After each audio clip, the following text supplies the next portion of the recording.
शिवलिंग का अर्थ जानते हैं आप? शिव माने कल्याण, लिंग माने संसार। शिव माने कल्याण, लिंग माने संसार। जो इस संसार से जीव का कल्याण कर दे उसे ही शिवलिंग कहते हैं। लिंग मीन्स सृष्टि, ये पूरी सृष्टि लिंग से प्रकट है। चिन्ह पूरी धरती ऐसा कुछ भी नहीं है जिसका प्राकट्य लिंग से ना हो। सिर्फ पिंडी से जिसका प्राकट्य नहीं हुआ।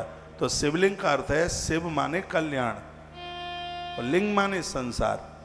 पूरे संपूर्ण संसार का जो कल्याण कर रहा है उसी का नाम शिवलिंग है, वही शिव पिंडी है। इसका यह अर्थ है। इसके 14 नंबर के श्लोक में लिखा है शिवे भक्त्या विमुच्यते। शंकर के प्रति जिसकी श्रद्धा है, जिसने अपनी आराधना में महादेव को जोड़ लिया है, संसार के बंधनों से भगवान उसको मुक्त कर देते हैं, उसको बंधन में नहीं रहने देते। संसार के बंधनों से वो मुक्त हो जाता है। कोई मुझे परसों एक मैसेज लिख रहे थे कि महाराज जी आप कथा में दृष्टांत नहीं सुनाते। तो मैं बड़ी स्पीड में कथा कह रहा था, मैंने कहा जवाब दे दूंगा, मुझे ध्यान नहीं रहा, अब दिए देता हूं, मुझे ध्यान में आ गया है। आप और वक्ताओं की तरह दृष्टांत नहीं सुनाते।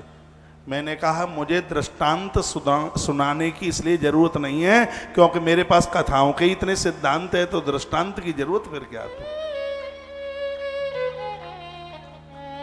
तो उनको जरूरत ही नहीं पड़ती है। दृष्टांत तो थोड़ा उसको कथा में स्वाद देने के लिए तो बीच में दृष्टांत सुना देते हैं लोग।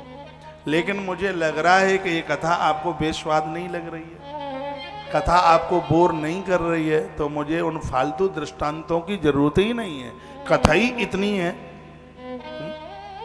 अभी मुझे कितने दिन हो गए कथा कहते हुए, अभी इतने पन्नों की कथा हुई है ये, और ये पोथन्ना पूरा आगे रखा है। अभी इतने पन्ना हुए हैं, ये रही इतने से, ये है बस इतने हुए। आज 9 दिन है, 9 दिन में 18 पन्ना हुए हैं और हजारों पन्ना रखे अभी सामने। तो दृष्टांतों की जरूरत नहीं है, कथा ही इतनी भरी पड़ी है। इसको तो 1 साल हो ये तो भी ये पन्ने पूरे नहीं लुढ़क पाएंगे।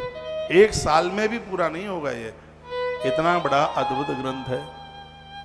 तो इसमें लिखा है शिवे भक्ता विमुच्यते।